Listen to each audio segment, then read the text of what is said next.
Kalau kita membaca hidup Paulus ini, kita melihat bahwasanya hidup Paulus sesudah dia dipanggil Tuhan merupakan satu pertandingan yang terus menerus,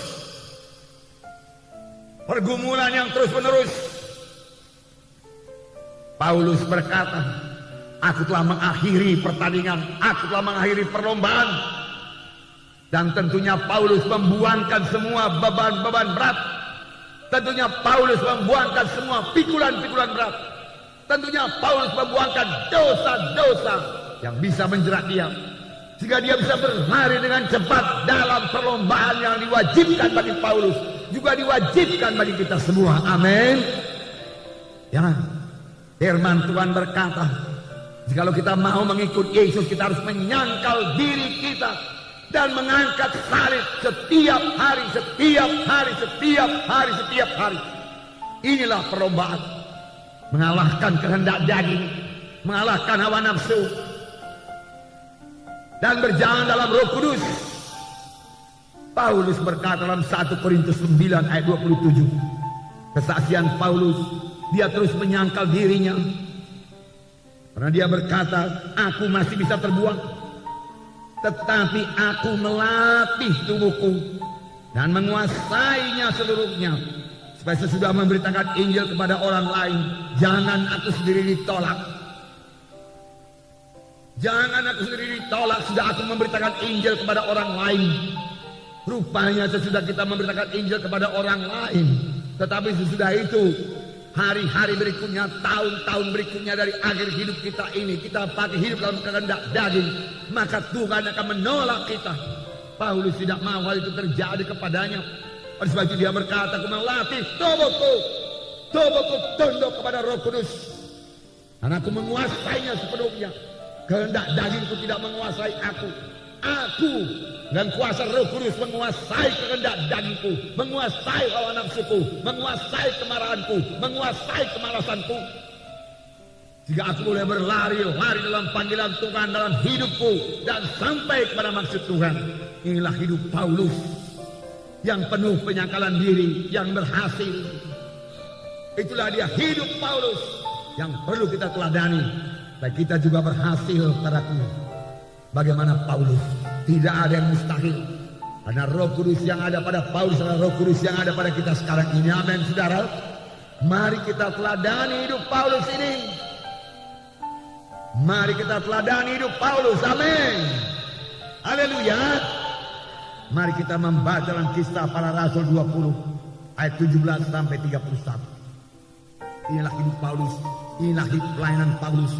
Pertama sekali dia katakan, dengan segala rendah hati aku melayani Tuhan.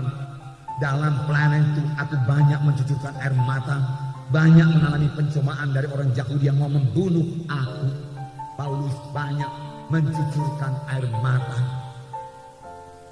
Dan juga dikatakan Paulus melayani dengan segala kerendahan hati. Paulus rendah hati. Luar biasa wahyu yang telah diterima oleh Paulus. Pada jalan ke Damsyik dia bertemu dengan Yesus, mendengar suara Yesus. Kita sudah melihat dalam Kisah Rasul yang lalu.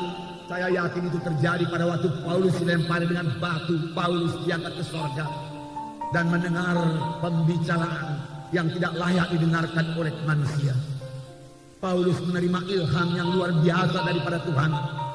Paulus mengenal Tuhan Yesus. Paulus mengenal kehendak Tuhan dalam hidupnya. Paulus melayani dalam satu pelayanan yang sangat berkuasa, penuh dengan tanda ajaib mujizat. Bahkan dikatakan kain-kain atau sabut tangan yang pernah dipakai oleh Paulus lalu dibawa kepada orang sakit, diletakkan atas orang sakit, lalu orang itu sembuh. Meskipun demikian, besarnya wahyu urapan yang dimiliki oleh Paulus, Paulus tetap rendah hati, bakal lembut hati.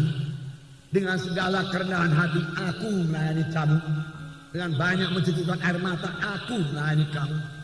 Sungguh-sungguh Paulus meniru Tuhan Yesus. Tuhan Yesus sendiri berkata, belajarlah kepadaku karena aku rendah hati.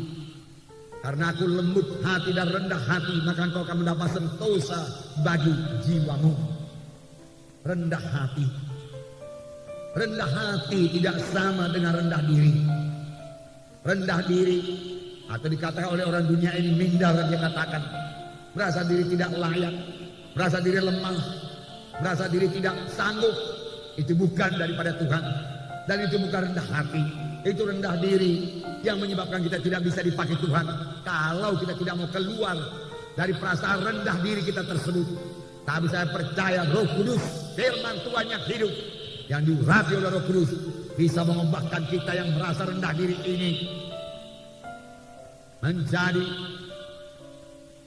orang yang bisa dipakai Tuhan, menjadi orang yang memiliki semangat yang menyala-nyala, menjadi orang yang memiliki visi yang baru, mengenal keadaannya yang baru dalam Tuhan, bahwasanya Tuhan telah memberikan pada satu hidup yang baru, hidup yang berkemenangan, hidup yang berhasil, bahwasanya dalam Tuhan dia akan menjadi orang yang berhasil. Amin. Oleh sebab itu buang semua perasaan rendah diri saudara, karena di dalam Tuhan Yesus adalah satu kejadian yang baru. Perkara lama lenyap, termasuk perasaan rendah diri, perasaan tidak berharga, perasaan lemah-lemah, perasaan pelin-pelan, dibuangkan oleh Roh Kudus dan terima satu kejadian baru daripada Tuhan yang membuat saudara hidup berkemenangan dalam dunia ini dan boleh mengerjakan pekerjaan Tuhan. Amin. Puji Tuhan, Roh Kudus mau mengubahkan kita, saudaraku.